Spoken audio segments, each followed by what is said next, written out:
Downtown is green and growing with more than 20 urban green spaces and world-class parks. Downtown is at the heart of a network of trails along Houston's most historic waterway, Buffalo Bayou. And now you can enjoy movies in these great parks with Movies Under the Stars in downtown at Market Square Park and Trebley Park twice a month. Find the full schedule at downtownhouston.org. Downtown Houston. Get energized and revived.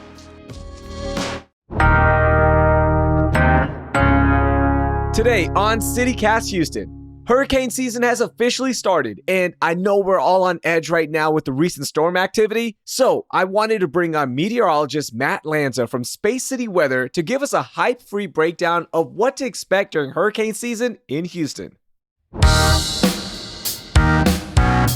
It's Monday, June 3rd. I'm Raheel Ramzanali, and here's what Houston's talking about. Matt, welcome back into CityCast Houston. How are you? Good, Raheel. How are you?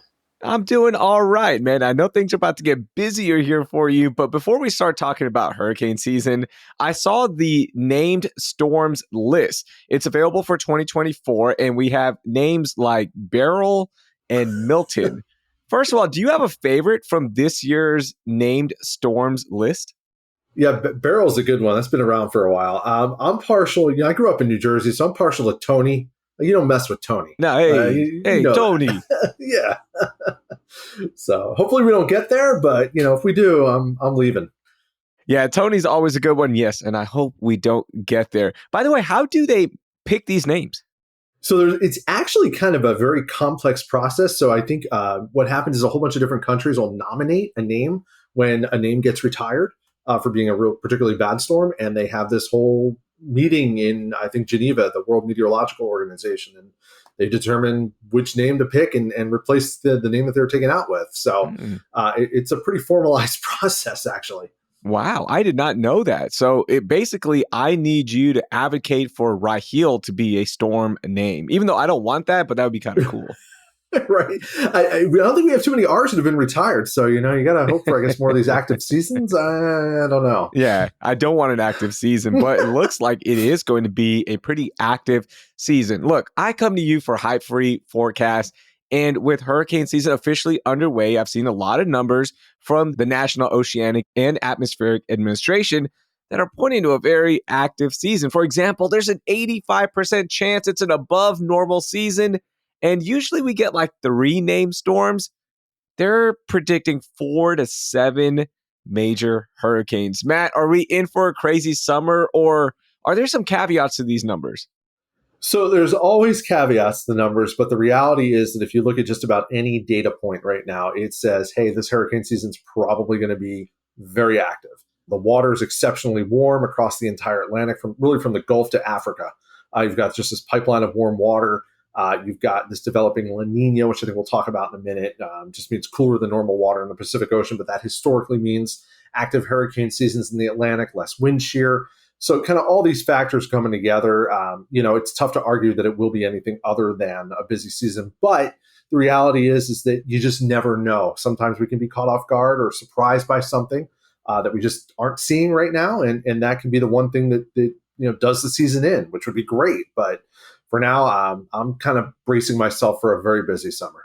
Okay, so now you're scaring me a little bit because I was fully expecting you to go, no, look, things are going to be okay. But that is the reality. Now, is there a year that maybe we can compare this outlook to? And if there is, how did that year play out, by the way? There's 2 years that are coming to mind, and unfortunately, neither of them are great. 2017 and 2020 are the 2 most recent years. Of course, 2017 had Hurricane Harvey, but it also had Hurricane Irma in Florida, Hurricane Maria in Puerto Rico. And then 2020 was just nonstop. I forget how many storms we had that year, but it was a lot. And it was start to finish just really, really busy. And Louisiana had, like 6 or 7 storms hit them. Now, that's in terms of the activity. In terms of who's going to get hit, I can't tell you that. There's really no way for us to predict landfall points as far in advance. But all we know is that, some of the busier seasons we've had lately, it's probably going to be up there with them. Wow. Okay, so this is going to be an active one. Why will it be so active? Yeah, so the Atlantic Ocean, really, if you look from Africa all the way across the Caribbean to the Gulf of Mexico, I mean, water temperatures are as warm as they have ever been. Sitting here in late May, early June, we're talking about water temperatures that are more typical for August. They're at record highs for the time of year. Based on the data that we have going back to the 70s, there's really not a lot of modern analog to this. Like, it's just kind of one of these things that we're all really shocked by, and still trying to figure out, whether it's related more to climate change, more to shipping regulations that have changed in recent years. There's less sulfur dioxide in the air from shipping. We've cleaned up the air, but in return, we may have incidentally made water warmer. But it's incredibly warm. And so that's the biggest thing, because you need that warm water to get hurricanes. But then the other thing, as I mentioned, is La Nina. La Nina in place in the Pacific Ocean, colder than normal water, tends to relax wind shear in the Atlantic. In order for storms to form, you need kind of a calm atmosphere. And when you have wind shear, you've got a lot of wind, turbulence, et cetera, that just kind of rips storms apart or makes it more difficult for them to develop. So with La Nina in place, warm water in place, typically, historically, it's going to be a recipe for a busy year. So how does La Nina, by the way, impact just the Gulf? Like, is there a true impact from it, or is it the greater impact in terms of all the storms we're talking about? Yeah, I think the greater impact is just because of the sheer number of storms that it allows for. In the Gulf, it can usually translate to like hotter than normal weather, particularly as you get toward like late summer, fall, and maybe early summer. Obviously we've started off this year really warm. So I guess that's not really a surprise, but yeah, I mean, La Nina we tend to think of hot and dry with La Nina in the southern plains and along at least the western Gulf Coast, which is what we had, going into last year before El Nino developed. Historically, that's what you would expect here in terms of like storms and storm activity. There's some mixed results. Some La Ninas are busy here, some La Ninas aren't. So I wouldn't read into it necessarily as a guarantee that we're in for a really busy season in the Gulf specifically, just in the greater Atlantic, in general. Okay, Matt, so we're talking about May's prediction, right? Like, these numbers came out for May. Will these predictions from the NOAA change much in the next few months, or is this kind of like, hey, this is it? Yeah, so most forecasters that are doing this seasonal stuff, like NOAA, like Colorado State, these organizations that come out with these forecasts, they will update them through the summer, and you will see changes sometimes. Because obviously everybody knows things change, right? You may expect something to happen during the course of a season, and as the season starts, it's not going that way. And it's kind of incumbent on you as a meteorologist, as a forecaster, to say like, hey, my forecast isn't quite panning out the way it should be, so here's what's changed and here's what we think is going to change. And that can go the other way too. It could be busier than what we expect, as well, which is kind of scary to think about. But, the reality is we're going to watch things over the next month or so and maybe make some adjustments as needed, and just see kind of how it goes from there. The thing with NOAA is they do a very good job with their seasonal forecast. They've had a pretty good historic track record. And they tend to actually under forecast a little bit, which is a little concerning for this year. So if you're a betting person, you take the over. Yeah. I am not a betting person, and I'm not taking the over this year. Thank you very much. Absolutely not. Mattress Mac is probably all over this right now. Can only imagine. Now, Hurricane Harvey is obviously the critical data point that we always refer back to, right? Because it was such a traumatic experience for so many people who live here. What weather pattern were we in 2017? Yeah, so Harvey was a very unique storm and a very unique setup. And what happened was you had basically a gigantic area of high pressure, what we call, these heat domes like we had last summer. It was over Texas, except this time it was more to the west of us, more in the Rockies, Southwest. So Harvey couldn't get too far to the west, but at the same time, it couldn't get to the east either, because we had the Bermuda high, which is typical in the summertime, that expanded from Bermuda all the way through Florida and into the eastern Gulf. And so basically Harvey was caught between a rock and a hard place and had nowhere to go, and just kind of, buffeted its way north for a little while until finally things opened up and it could get out. I try not to read into that too much, because that's a very short-term weather pattern that caused that. It's just really, really, really bad luck that led to that. Ultimately, at least in terms of the rain, in terms of the hurricane setup, you did have warmer than normal water in the Gulf. I believe we were in either a neutral year that year or kind of in a weak La Nina. So you had the La Nina setup, kind of like we do this year. So the general theme of things that led to Harvey was in place, but what made Harvey historic from our perspective was just a unique set of factors that happened to come together at the wrong time for us. Gotcha. Because of all the factors that you've laid out, how intense do you predict these storms to be? Are we looking at a season where, hey, we need to start preparing to evacuate? Or could it be just more like hunker down, have your food and generator ready? You really need to be ready for anything. And, that's the unsatisfying answer, but it's the reality. And I think that in a hurricane season like this, what I've told people is like, look, I get it. There's some years that maybe you don't go all in on your hurricane kit and you just kind of maybe do a little bit or just the bare minimum. This is not the year I would want to do that for a number of reasons. I think that people are going to be on edge. So it's really about predicting other people too, people's reactions to these things. Particularly around here, especially after the spring that we've had, people are going to be very sensitive to anything bad. And they may be like, I'm out, like, whatever. I don't want to be here for it. I'm leaving. So if you multiply that by a lot of people that have the same thought, you need to be ready for anything. So you need to have that kit at home if you get stuck at home, or you need to have your evacuation route planned and ready to go. And, just have everything together before the season, because the more you do now, the less stress it's going to be if the time comes. And we know the water's warm. We know that these storms can intensify quickly. We've seen that so many times in the Gulf in recent years. You're not going to have as much warning time as you want to get out. So the more you do now, the better for your own sanity, really. Yeah, and this is a good time to talk about being ready. You've already mentioned some good tips so far, and a lot of us have become pros for hurricane season, especially the prep of it. But for new Houstonians, what advice do you have for being ready for the hurricane season? Yeah, so I think we've seen with the power outages that we've had lately, it's going to take a while for power to come back if we get hit by a hurricane. And you need to have, if you're going to be at home, you need to have a couple weeks worth of water if you can, canned goods, non-perishable food. If you're someone that lives in an evacuation zone, know if you live in an evacuation zone, the Harris County, Galveston County, other county websites can tell you whether or not you are. And have things like critical papers ready to go that you want to take with you so that you have that information if you leave and you're not searching for it at the last minute. Think about your pets, because those are always a consideration at the last minute as well. You don't want to be caught without some sort of plan for them. And obviously childcare, work, et cetera. You need to think about all these different things. And then the obvious things, the flashlights, the battery powered radios, if you have a portable generator or something like that, have as much as you can. And, it can be overwhelming to think about all the things. The good news is that most county websites, city websites have, this checklist of things, and you can just go there and just follow what they say, really. And that's the best advice I can give to people. This episode is brought to you by La Quinta by Wyndham. Your work can take you all over the place, like Texas. You've never been, but it's going to be great because you're staying at La Quinta by Wyndham. Their free Bright Side breakfast will give you energy for the day ahead. And after, you can unwind using their free high-speed Wi-Fi. Tonight, La Quinta. Tomorrow, you shine. Book your stay today at lq.com. Ryan Reynolds here from Mint Mobile.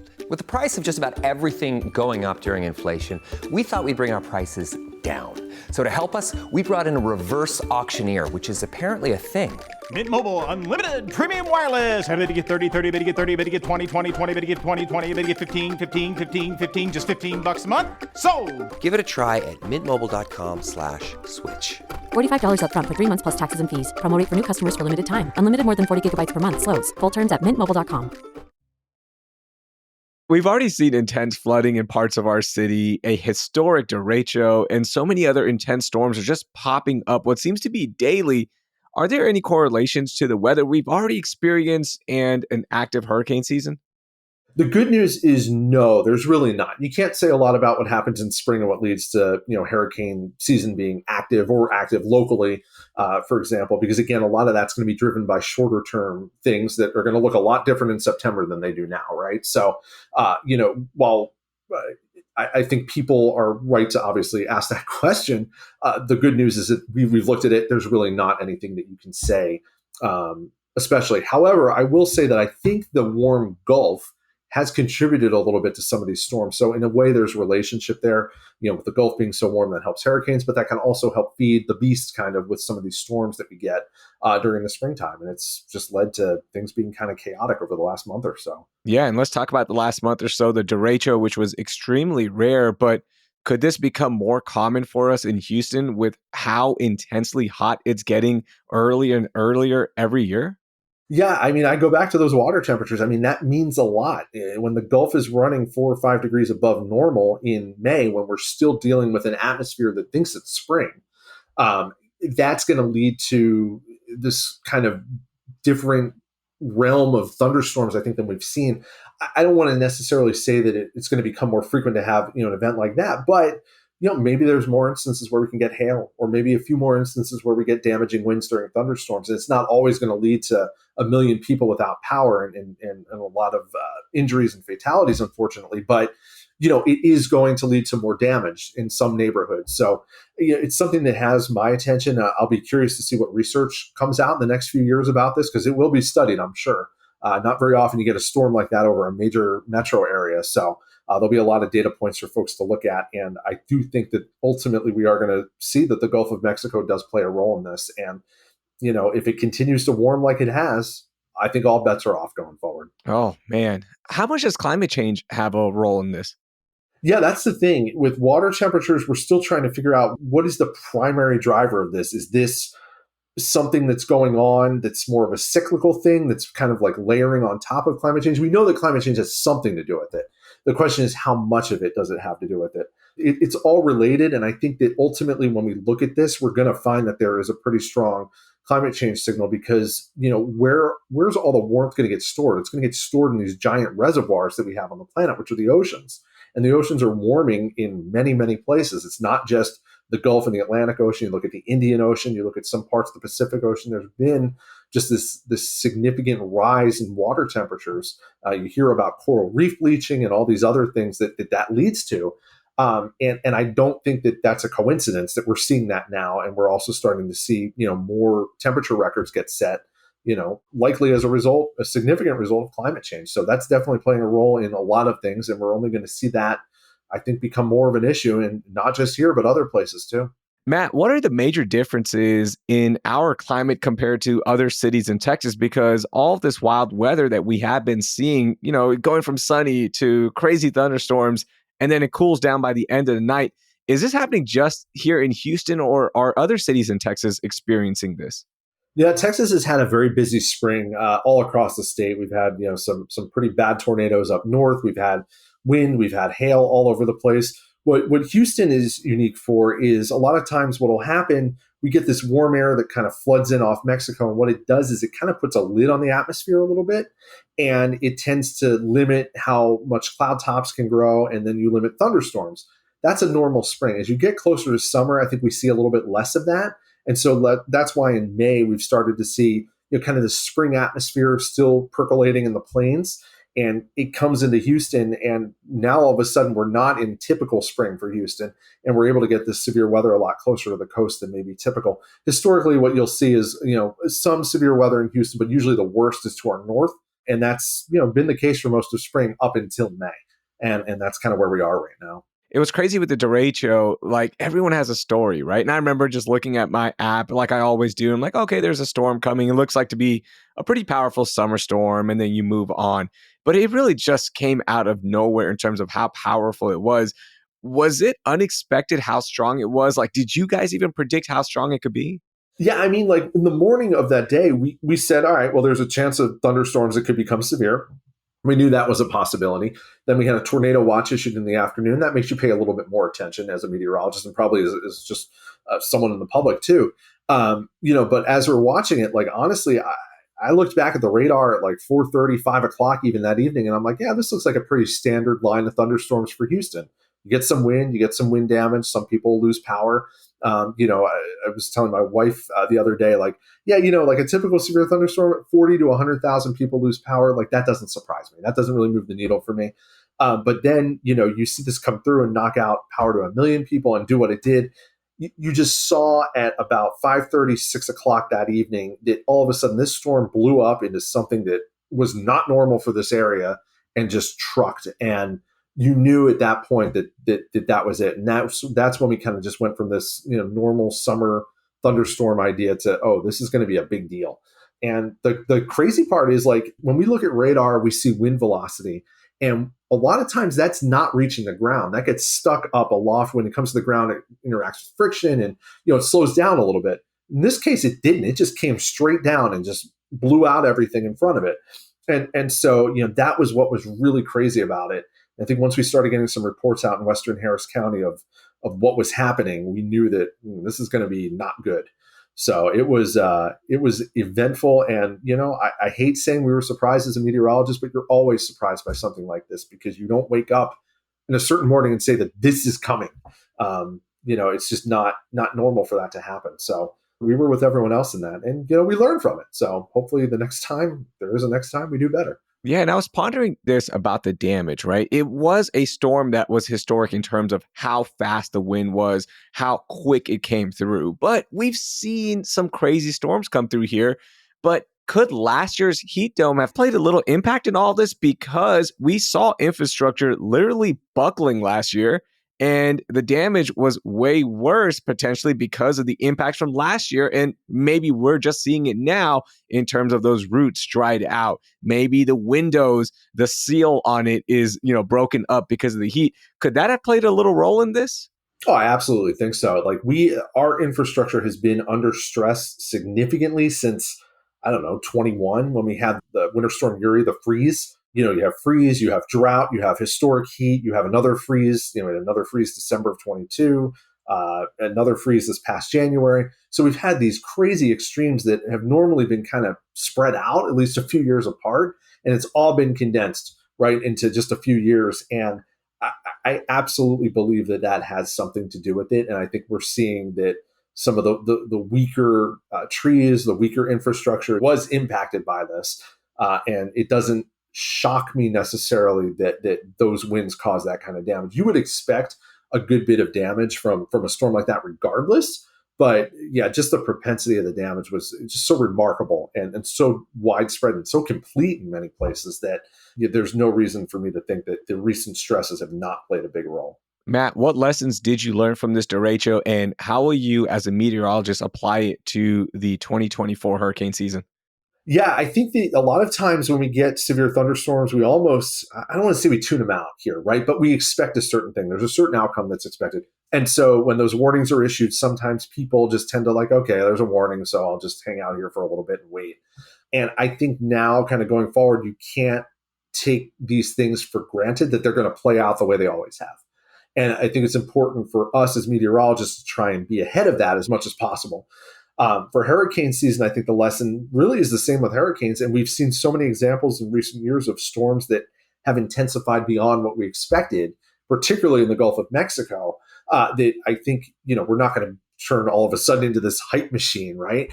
But you have to have a realistic understanding of what could happen, particularly as it relates to decision makers. They need as much time as possible to know that things are going to get to a certain point. And so it's really important for us to, not just say what we think is going to happen, but say, hey, if this goes horribly wrong, here's your high-end outcome. And, communicate that as best as possible. And I think anybody that's a meteorologist is thinking about that right now.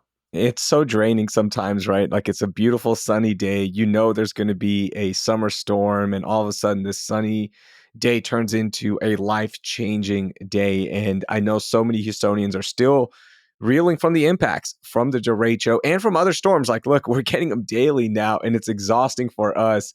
How exhausting is it for you and emotional for you just trying to look at this and warn people with enough time? And then also the impacts from your warnings, how does that play a role for your readers, right? Like there's so much at play here. How draining is that for you? Oh, it's incredibly draining. Like there's just some days, like last weekend, I was just completely zapped after the derecho. I was like, I just need sleep. And of course, my wife had to go to a wedding and I had to watch the kids all weekend. So, that was fun. But yeah, it just kind of reminds us, I think, of what we do and why we do it. And it encourages both of us, me and Eric, to kind of do better with certain things. I think we've had a lot of discussions via text message and an email back and forth. All right, well, what can we take from this? What can we do better? And I think that, we're going to change a little bit of how we warn people. We've tended to be a little more hands off, like we post in the morning and then we're hands off unless something happens. And we're going to be more hands on kind of going forward, and not with every storm, but when it matters, right? When this is a different scenario than what's typical for Houston, we let people know and just try to be there a little bit more frequently and a little more often. And I think that's really important in a place like Houston that's just been hit time and time and time again by everything, thunderstorms, hurricanes, freezes, chemical disasters, whatever. Yeah. We get it. And you guys do such a great job. By the way, for people who don't know about Space City weather, and of course the iWall as well, where you're exclusively writing about hurricane season. Tell us more about both. Yeah, so Space City Weather's been here since 2015. We post at least once a day during the week and let you know what the weather's going to be like. And we come out with this no hype mantra where we just try not to hype things up. We try to save it for when it really matters. But we're trying to be realistic. We're being honest with people with what we know, what we don't know. And we're on all the social media platforms now, including LinkedIn as well, if you're into that thing. So yeah, Space City Weather is your place to go for Houston weather. And then, we've started this other thing called the iWall because we got a little frustrated with how hurricanes were being covered, in certain places, even like Florida, where, so much of an emphasis during Hurricane Ian on Tampa and it ended up hitting Fort Myers, which is a big difference. So we want to kind of come from a place of, hey, we've used this in Houston. Let's see if this works for other people. We'll be posting several times a week during that course of hurricane season, just letting people know, hey, this is what we're watching. Try and go into some of the stuff that is a little bit more in the weeds at times. But, we just want to let people know what's happening, what we're watching, what we'll be watching for. And it's applicable both to Houston and elsewhere as well. So spread the word. Matt, thank you so much. Always a pleasure talking to you. And thank you for everything you and Eric are doing for keeping us on our toes, but also not hyping everything up. So I appreciate that. Absolutely, Raheel. We're glad to be here. And thanks for having me. That was Matt Lanza. You can read all of his work on Space City Weather with the link in our show notes. By the way, do you have any tips to help us prepare for hurricane season? Something that is overlooked or that has helped you in the past? Send it to us with the contact info in our show notes. That will do it for today. Thank you for listening, and I hope you learned something new.